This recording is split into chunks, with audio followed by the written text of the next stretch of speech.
हाँ, मोदी के पास बच्चे बच्चियाँ नहीं हैं। उनके पास केवल एक बीबी है जो गली गली घूम रही है। बेचारी उनका भी ध्यान नहीं देखिए। क्या नाम है उनका? जसोदा बेन। बेचारी उसका ध्यान नहीं दिया मोदी। वो गली गली गुजरात की गलियों में घूम रही हैं। जॉब नहीं मिलेगा तो सियासत मिलेगा। जॉब की बात राहुल गांधी जी बच्चों के साथ करेंगे। बच्चियों के प्राइवेट पार्ट पर लाठियां मारी गई। बच्चियों के प्राइवेट पार्ट पर किस तरीके से लाठियों से हमला किया गया। क्या भाजपा के नेताओं के पास बच्चियां नहीं हैं? 16 की जगह 19 तारीख बोल रहे हैं देश के प्रधानमंत्री मोदी जी। ये क्या है? इससे साबित हो रहा है कि सरकार आप नहीं चला रहे, व्यवस्था आप नहीं चला रहे। नौजवान बच्चों के भविष्य के बारे में आपको पता ही नहीं। प्रधानमंत्री जी ने रात को छात्रों के बच्चों के डर से वीडियो बनाया। अब देश के प्रधानमंत्री को यही नहीं मालूम कि री-नीट का एग्जाम के रिजल्ट 16 तारीख को निकले कि कब निकले? 19 तारीख बोला प्रधानमंत्री।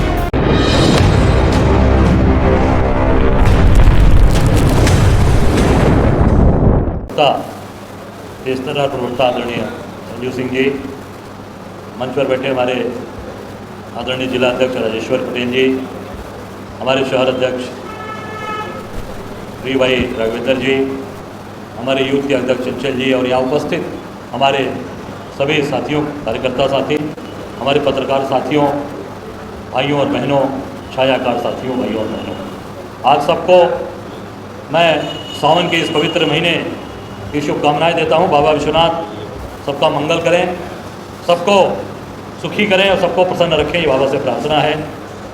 आप सब देख रहे हैं इस देश के अंदर बेरोजगारी दिन प्रतिदिन बढ़ती जा रही है, महंगाई दिन प्रतिदिन बढ़ती जा रही है, भ्रष्टाचार दिन प्रतिदिन बढ़ता जा रहा है। और परेशान कौन हो रहा है?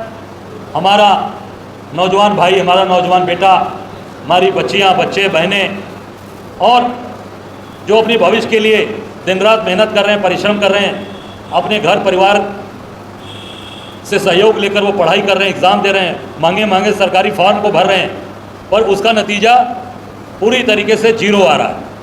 क्योंकि सारे पेपर लीक 152 पेपर लीक हो गए अभी तक भाजपा की सरकारों में, प्रदेश से लेकर देश तक। और अभी आपने देखा जो सबसे महत्वपूर्ण नीट था, मेडिकल एग्ज़ाम, उसके भी पेपर लगातार लीक हुए। फिर नीट का एग्ज़ाम कराया गया। प्रधानमंत्री जी ने रात को छात्रों के बच्चों के डर से वीडियो बनाया और उन्होंने री-नीट के एग्ज़ाम की डेट बताई 19 तारीख को, कि 19 तारीख को ये रिज़ल्ट निकल गया, जबकि डेट 16 तारीख को निकला। अब देश के प्रधानमंत्री को यही नहीं मालूम कि री-नीट का एग्ज़ाम के रिज़ल्ट 16 तारीख को निकले कि कब निकले? 19 तारीख बोला प्रधानमंत्री।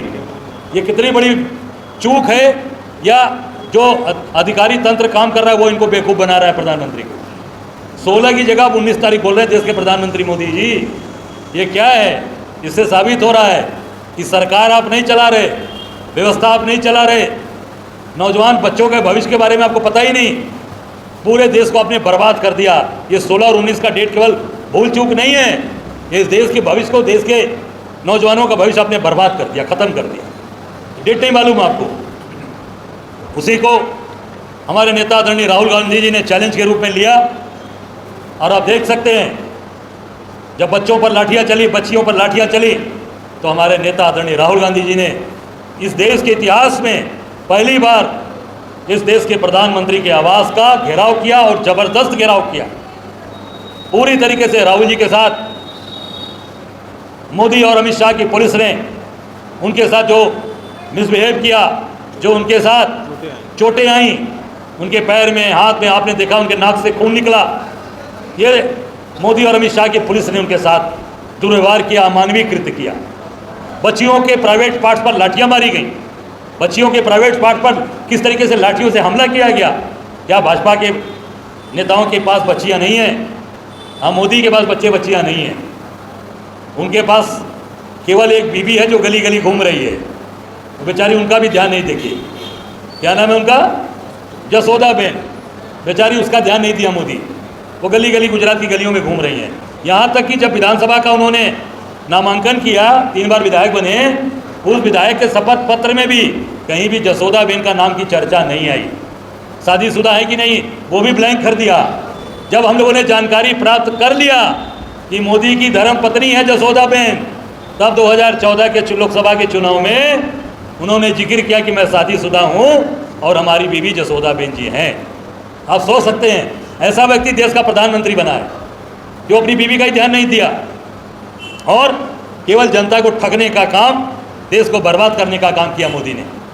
आप देख सकते हैं हमारे नेता ने जिस तरीके से मोर्चा लिया हुआ है इस देश के नौजवानों के भविष्य के लिए। आज छात्रों की गूंज का कार्यक्रम इन्होंने पहले कोटा राजस्थान में किया, उसके बाद देहरादून उत्तराखंड में किया और 8 तारीख को संगम नगरी प्रयागराज में केपी ग्राउंड पर ऐतिहासिक हिस्टोरिकल छात्रों की गूंज का कार्यक्रम होने जा रहा है, जिसमें कम से कम 2 से 2.5 लाख बच्चे पूरे उत्तर प्रदेश और विभिन्न कोने कोने से प्रदेश के आएंगे और राहुल जी के सीधा संवाद करेंगे, उनसे वार्ता करेंगे। वो कोई राजनीतिक कार्यक्रम नहीं होगा। मैं स्पष्ट करना चाहूँगा, वहाँ किसी नेता को मंच पे नहीं अलाउ है, वहाँ केवल राहुल जी और वो नौजवान बच्चे जिनके साथ ये सरकार लगातार छल कर रही है, उनको ठग रही है, उनका भविष्य खराब कर रही है, वो सभी लोग। आप देखिए ये उस दिन ये जारी होगा, ये छात्रों की गूंज का कार्यक्रम आप देख सकते हैं।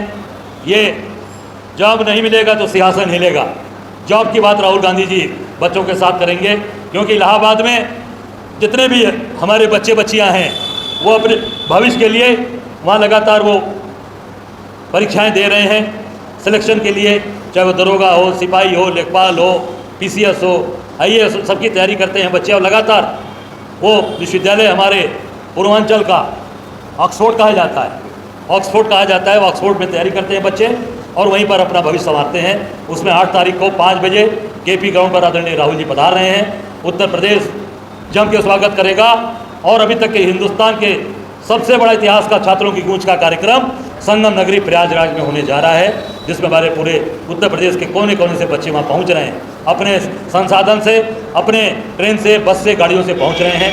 हम सब लोग केवल ऑर्गेनाइजर के रूप में हैं, पूरा कार्यक्रम बच्चों का उनसे सीधे हमारे नेता राहुल जी संवाद करेंगे।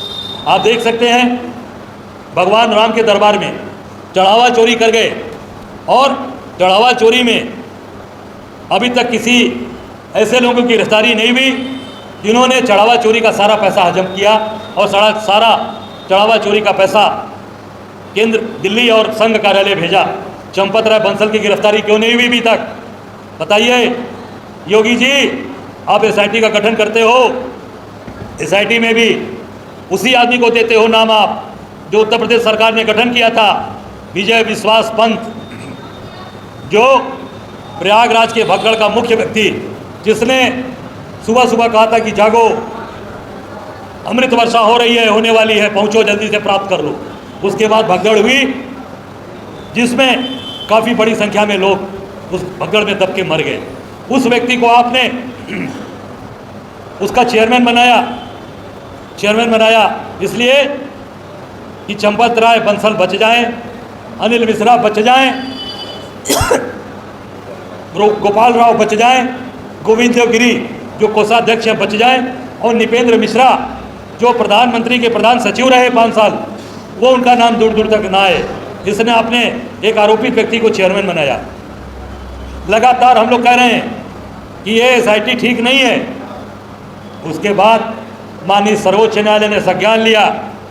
जो हम लोगों ने कहा कि SIT ठीक नहीं है, उसकी वो माननीय सर्वोच्च न्यायालय ने अपना निर्णय सुनाया कि दूसरी SIT बनाई जाए। और उसके बाद उत्तर प्रदेश सरकार ने दूसरी SIT अन्य अधिकारियों के दिशा निर्देशन में उनकी अध्यक्षता में बनाई गई। जो हम लोग कह रहे थे वो बात माननीय सर्वोच्च न्यायालय ने मानी और उस पर निर्णय आया। आप देख सकते हैं कि जो 4 मैंने नाम लिया उसमें एक व्यक्ति जो अनिल मिश्रा, जो प्राण प्रतिष्ठा वाले कार्यक्रम में मोदी जी के साथ बैठा है, ये गेरुआ वस्त्र पहन के बैठा है। ये गेरुआ वस्त्र क्यों पहना इन्होंने भाई? ये कोई अनिल मिश्रा संत हैं? ये हैं किनारे वाले, ये देखिए, ये मोदी जी के किनारे बीच में गोविंद गिरी बैठे हैं, ये भी गेरुआ वस्त्र पहने हैं अनिल मिश्रा। ये गेरुआ वस्त्र क्यों पहने हैं भाई? ये तो सुनते हैं डॉक्टर है होम्योपैथ के या किसी के विभाग के डॉक्टर है, इन्होंने गेरुआ क्यों पहना? ये साधु संतों का अपमान है कि नहीं है? आप देखिए, ये साधु संतों का अपमान किया है। इस पर भी कार्रवाई होनी चाहिए कि मोदी जी के बगल में बैठे हैं। और ये रिश्ता क्या कहलाता है मोदी जी? ये रिश्ता क्या कहलाता है बताइए? चढ़ावा चोरों को बगल में बैठा के प्राण प्रतिष्ठा में आप भगवान राम की उस पवित्र भूमि को भी आप अपवित्र करने का प्रयास कर रहे हैं मोदी जी। ये रिश्ता क्या कहलाता है? ये प्रदेश की जनता, देश की जनता और हम सब लोग जानना चाहते हैं। और ऐसे एक फोटो नहीं है, ये देखिए, ये भगवान राम के बगल में भी बैठे हैं। ये चढ़ावा चोर इन्होंने इस्तीफा दिया है, ये भगवान राम के बगल में बैठे मोदी जी के साथ। ये चढ़ावा चोर गेरुआ वस्त्र बांधकर, ये गेरुआ का अपमान है या नहीं है, इसका भी जवाब आना चाहिए, जानना चाहता है पूरा देश। और मैं इतना ही कहना चाहूँगा, ये जाने वाले हैं। आपने देखा, हमें माँ पीताम्बरा माई की कृपा से हमने मध्य प्रदेश की दतिया सीट को दोबारा जीता। सरकार ने पूरी ताकत लगाई, उसके बाद भी दतिया हम जीते।